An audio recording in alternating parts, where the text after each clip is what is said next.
Every teacher gives a keynote speech every single morning when the bell rings.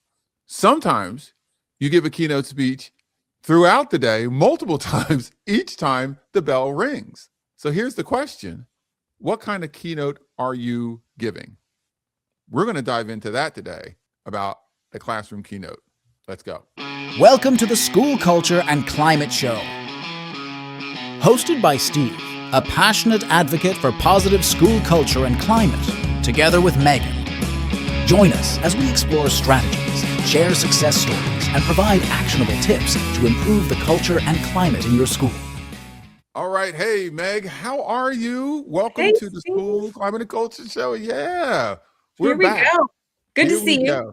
It's good to see you too. It is good to see you too. We've been, both of us, out on the road, doing our thing, connecting with schools, connecting with audiences around a variety of different things. I know you do instructional strategies. You were just in Colorado. Is that where? Yeah, hanging out with Colorado educators and their charter network. That was great. Okay. Yeah. And I was just, I was in Missouri, and then I was in upstate New York, and then I was in New York City at the Innovative School Summit. I was the opening keynote speaker there. And so our focus today is going to be called the classroom keynote.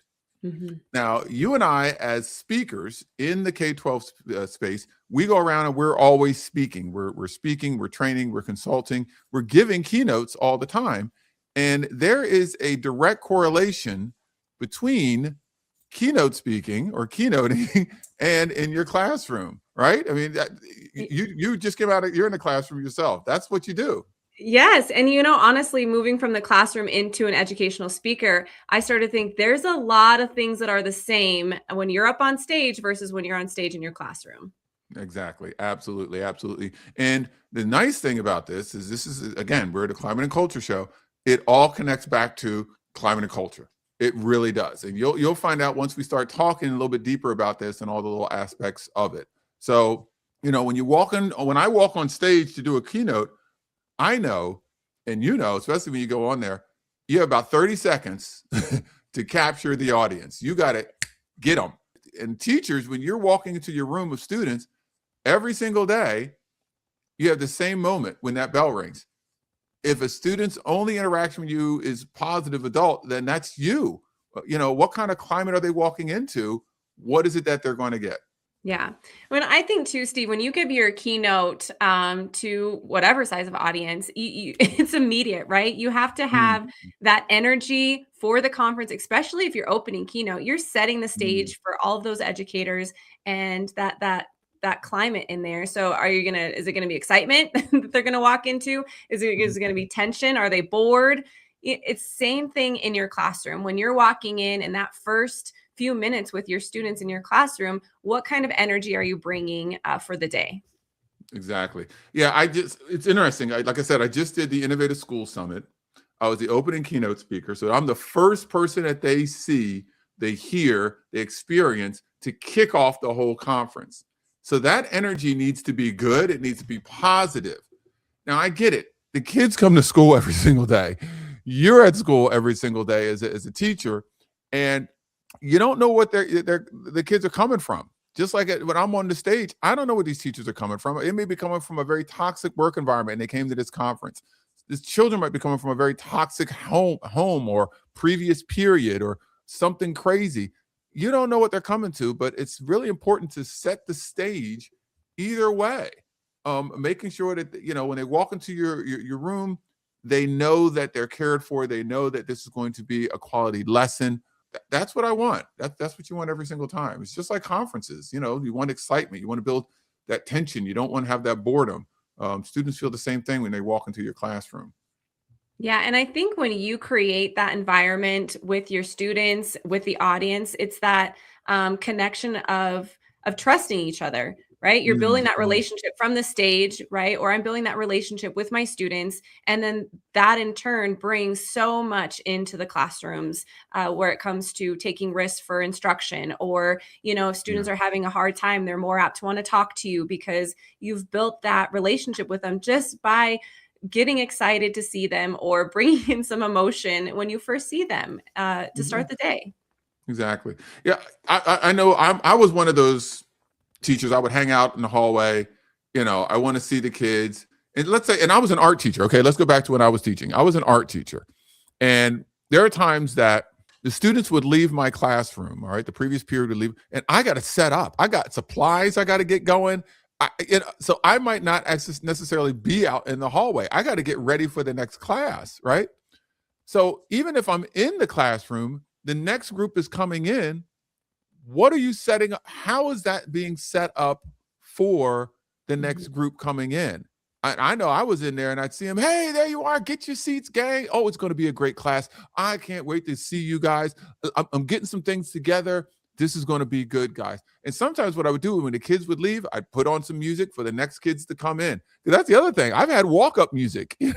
Yes. When I do my keynotes, I have walk-up music. Why not have some walk-up music for the kids coming into the classroom the next day for the next period? I mean, what are the things that you did to kind of set the tone beginning the class? Yeah. Well, in my classroom, my best friend and I were teaching partners. We had our doors. We would drink coffee. We'd have our morning coffee every single morning out in the hallway as all the kids walk by, right? We're a K-6 building. And so we're main hallway. And I want to make sure that every kid gets some type of smile or high five or, hey, how you doing? Past students that I had, students coming up. And it was just kind of our thing that every morning you're greeting those students with a smile. And then you notice when someone's walking in and maybe they look a little down for the day and you're asking, hey, everything going okay? And just that quick interaction with students on their way to their first class, first thing in the morning. It correlates right into us as speakers, right? I'm greetings. If I'm doing a workshop or a training, I'm greeting those people coming in, and you're bringing in that less tension of communication with them. Other things, your body language and your tone when you're talking to your students. What kind of authenticity do you have about yourself? I'm more of an upbeat teacher. I like to joke with my students. They know we give side hugs all the time. We give fist bumps, whereas other teachers in our building are a little more calm. They have a more calming demeanor, but they know what type of teacher they're going to get. It's no surprise. There are those teachers that you don't know what you're getting every day you come by them, right? I've had teachers that's like, today's not the day. I had a rough morning. Y'all need to keep moving from me. Stop. I mean, and then the next day, they drank some espresso, so they're in the hallways or somebody bouncing off the wall. Pick something, pick one, right? Yes. You don't know what you're going to get.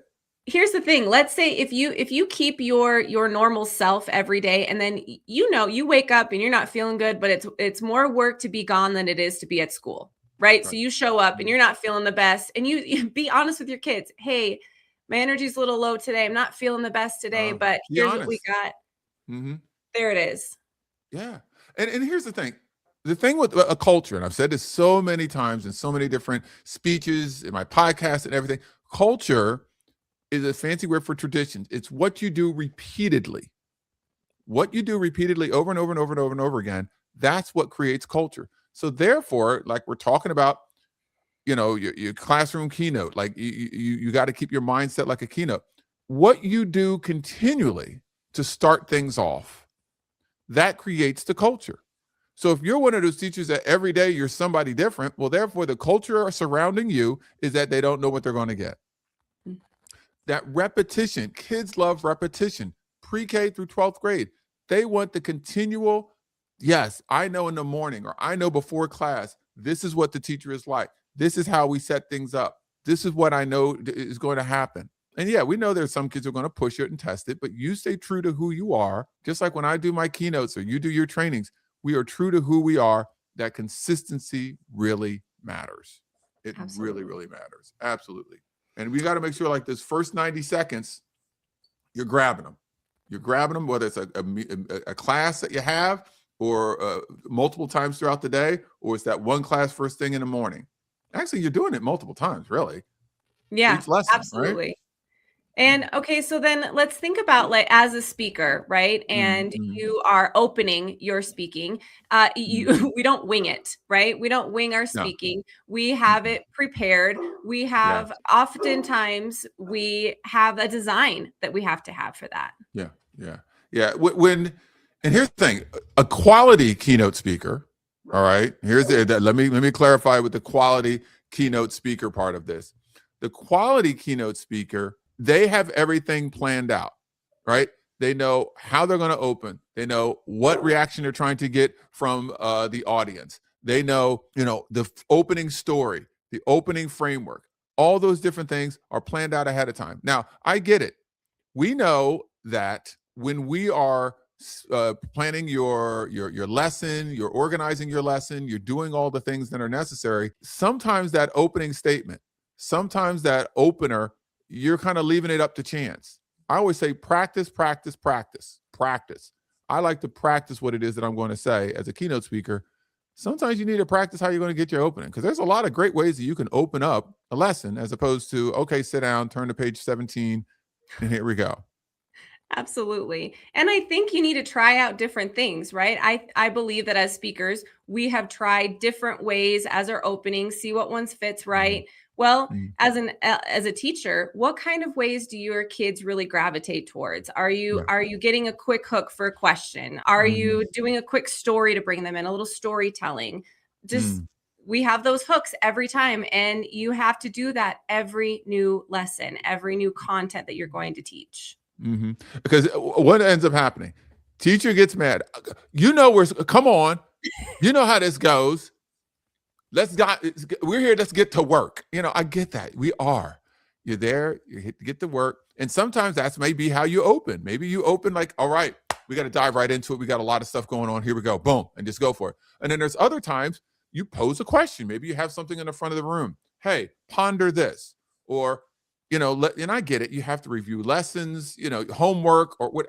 Still, if we're talking about some of the skills of a speaker that could be used in the classroom to set the climate and culture, these are some ideas and things that you can kind of think about to kind of help you with that. That's what it is.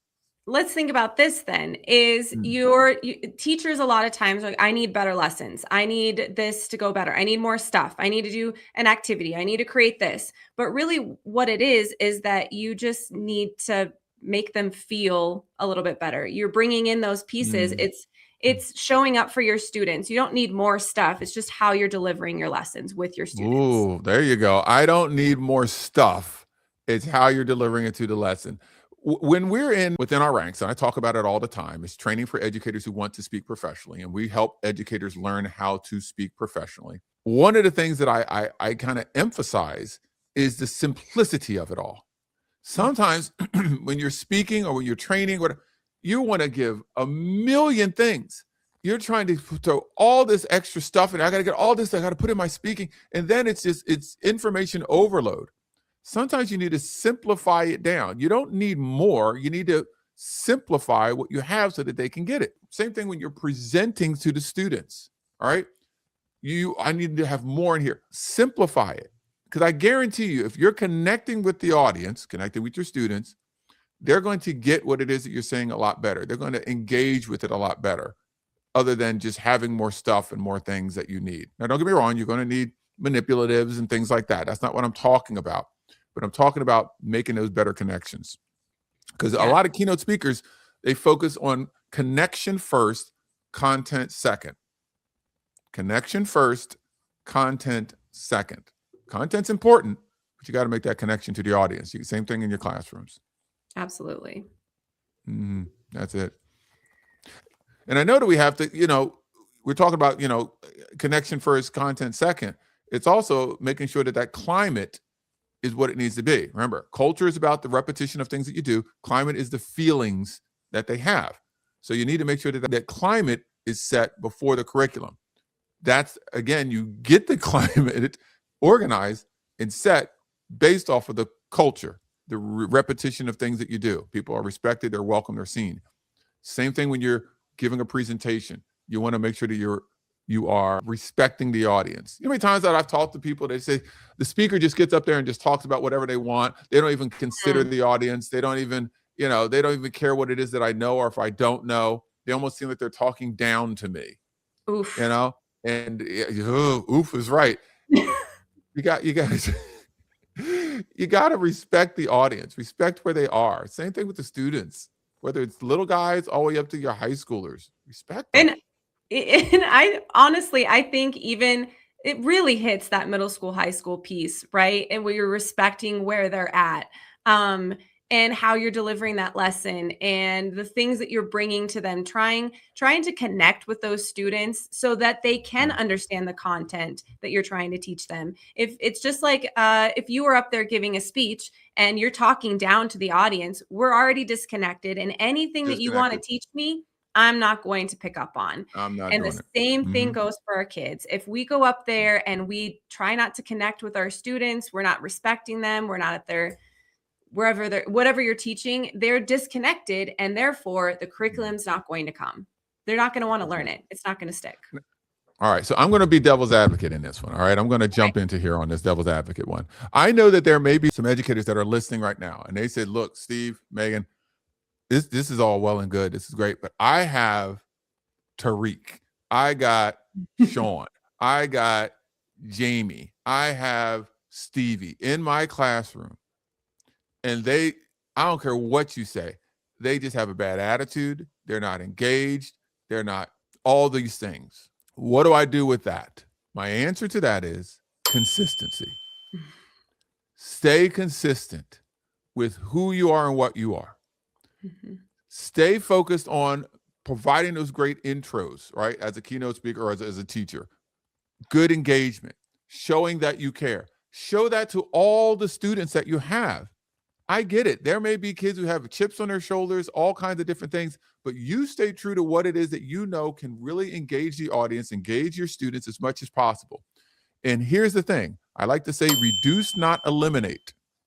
Reduce, not eliminate, which means by staying consistent with those things, your focus with that Stephen, that Tariq, that Stevie, that Janice, whoever that kid is, reduce the pushback that they're giving, reduce the animosity that they have, reduce the disengagement that they have. I didn't say you're going to eliminate it. They may have who knows what's going on, but you staying consistent to the culture of what it is that you're trying to build, that will create a reduction. So maybe it's not as bad. And if it's reduced, that should increase the probability that you'll be able to reach them to make more of a connection with them. Because you know this, Megan, when you're up on stage, you're going away, you're giving your speech, your keynote, your whatever, there's that one person in the audience not engaged. Yes. And you know what? My thing is like, I'm going to get you. I'm going to get you. You know, sometimes we do, sometimes we don't, but there's always a few. Yeah, there's always a few. There's one, there's two, there's something. And here's the thing. If you're a good keynote speaker, a good presenter, you know you got to let that go.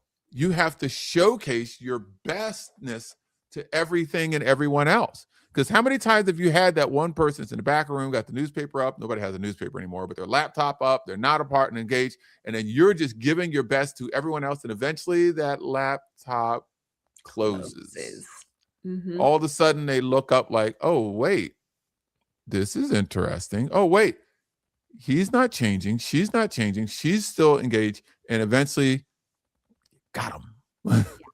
Just like those students, though, that kid that always pushes back in the thing, if you stay consistent, they are going to come around. And then eventually you're like, see, Stevie, I got you on that one. I got you on that one. I got you on that one. That's it. That's it. And, you know, and there's a lot of other things that just as speakers, as presenters, professional presenters, that we do. With different strategies that we use, different things that we do just in our speech that can really translate well into your presentation. Because that's what you're doing, teachers. You know, you're giving a presentation. And I get it. The goal is so that the students lead the learning. But there are times that you are going to have to lead the learning. That's what you're going to do, especially when you're introducing a new lesson or you're introducing a new concept. You're getting that questioning back and forth with that. One of the things that I do as a strategy for speaking is I love to use silence, right? I always say, let the silence do the heavy lifting. Strategically placing silence during the keynote, during the training really helps. You give a good concept. You mention a good concept to everyone. Then you pause, silence. Then you say it again. What happens is a couple of students who weren't really listening wait a second, it's quiet. Why is it quiet? What's going on? And then you say it again and they're like, oh, and now they're actually processing what it is that you said. So utilizing that silence, that's a strategy that quality keynote speakers use to really, engage the audience. When you're speaking, Megan, are there certain things that you do that to really help engage your audience when you're training or speaking? Yeah, and I think wanted to kind of go off of the silence piece, something that you Okay. also do is your tone of voice, but then how you're saying something. I can be a very Mm, fast talker, and sometimes I need to remind myself when there's a big point that I need you to understand or there's something I need you to hear, I slow down what it is I'm trying to tell you. And then you mm, said, and that change in your voice, the change in your speed, that's a quick way, again, to get your students to be like, wait a minute, it's changing. It sounds mm, different. Big things that I like to incorporate into my workshops and my trainings, especially when I'm having a longer time with my teachers, is I like to incorporate different pathways of learning, right? We all access information in a different way, whether that's mm, through storytelling, whether that's through a movement piece, whether they're mm, engaging in a hands-on experience with me to really understand what that is. Those types of pieces, when it fits, are really a great way to get your audience engaged in what you're doing, to connect to what you're talking about. And that's really how that started, was right in my classroom. And that's exactly how mm. my students were learning, was those different ways that you can instruct the same content piece. There you go, man. We're giving you strategies, people. Not only it's strategies that you can use. And I thank you for reminding me about that, changing your tone, changing the pacing of how you're speaking, especially if you're going off really fast with something. Let's say you're a history teacher in high school and you're talking about World War II and the Germans, they did this and this, that, and the other. And next thing you know, we had the Allies join in. Like, boom. That's dramatic effect, y'all. That's dramatic effect because you're just going, and all of a sudden you just slow down the speaking. And then you go back again. And one of the things also, when you talk about speed of speaking, if you're saying something fast, you need to stop and give their mind a chance to catch up to what it is that you just said, because they're processing. All right. They have to process what was said. You got to give time for that. And I know sometimes you think, oh, I got to get to my lesson and all that, but that's another strategy as a keynote speaker, as a trainer, that you really need to use in order to help you with that whole presentation piece, because that's the connection. That's what it is. That's what it is. Man, these are some good nuggets. Good nuggets. These are good, nice little nuggets. It's some reminders too. You know what I mean? Because here's the thing: as much as I love to get good nuggets and people get new ideas, it's also some reminders. Like on the front end, some reminders for teachers about making connections with students, being your authentic self regularly, keeping that pattern going. There are some teachers out there that are doing this. So hearing this allows them to say, yes, I'm doing it the right way. Yes, I'm okay. Because there are some teachers, you're in your buildings, you're the only one that's doing that. And sometimes you feel like I'm the only one. Nobody else is doing this. I feel like I'm on the outside. I'm here to tell you, you're spot on.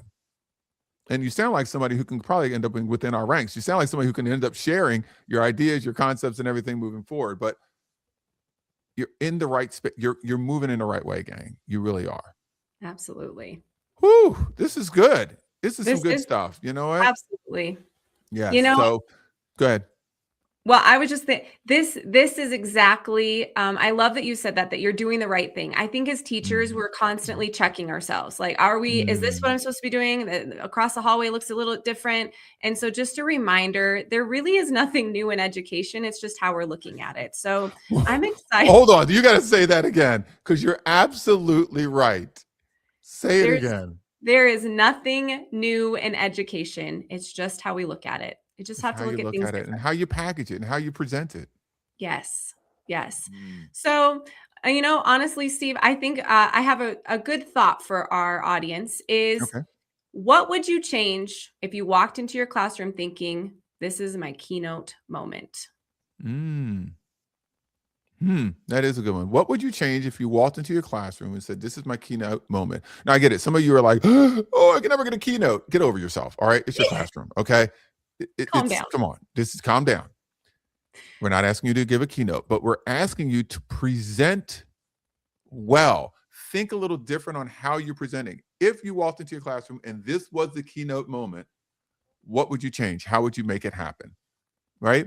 And for those of you that departmentalized, right, you have multiple times throughout the day. Each group, tighten it up, tighten it up, tighten it up. See what you got. Make it more presentation-y, right? Because sometimes I think some teachers are like, I don't want to look silly in front of my kids. You already are. You already. They want silly. They want you to be silly. They love the silly teacher. Do it. They love the silly. They love you feeling a little awkward. They think that is the best, right? The second you got your job, you're already old and weird, all right? Even if you just came out of college, you're old and weird according to them. Embrace it.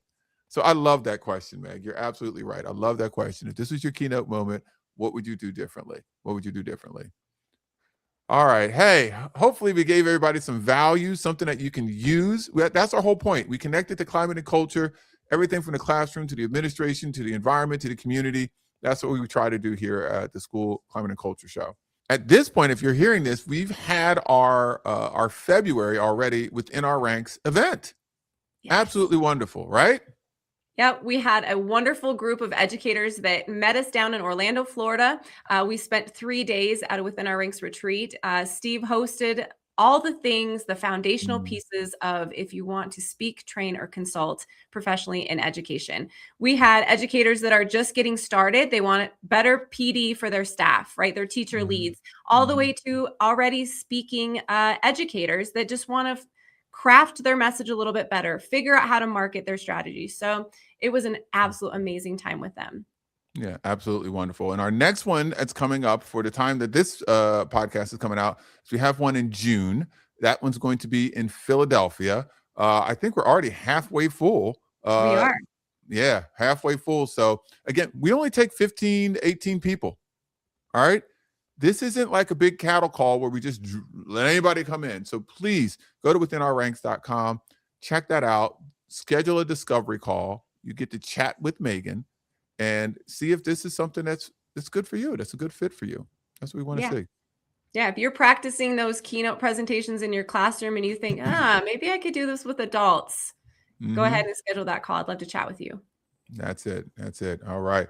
So as far as speaking goes, I got some things. I'm heading down to Fulton County Schools in Georgia. I'm going to Missouri Association of School Administrators. I'm doing something there. And then I'm going out to Austin, Texas for the ESC 13 Safe and Supportive Schools Symposium. So I got some speaking that's coming up as well. I'm a busy guy in March.